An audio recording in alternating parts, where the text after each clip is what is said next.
নমস্কার বন্ধুরা, তোমরা সবাই কেমন আছো? আশা করি ভালো আছো। আমিও ভালো আছি। আজকে আমি কচু শাক রান্না করব, তবে এইভাবে এই প্রথমবার রান্না করব।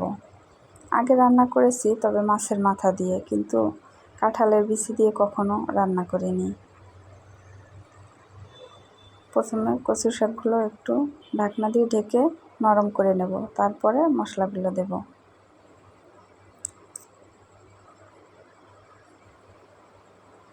কাঁঠালের বিচিগুলো দিয়ে নেড়ে চেড়ে আবার কিছুক্ষণ ঢাকনা দিয়ে রাখবো।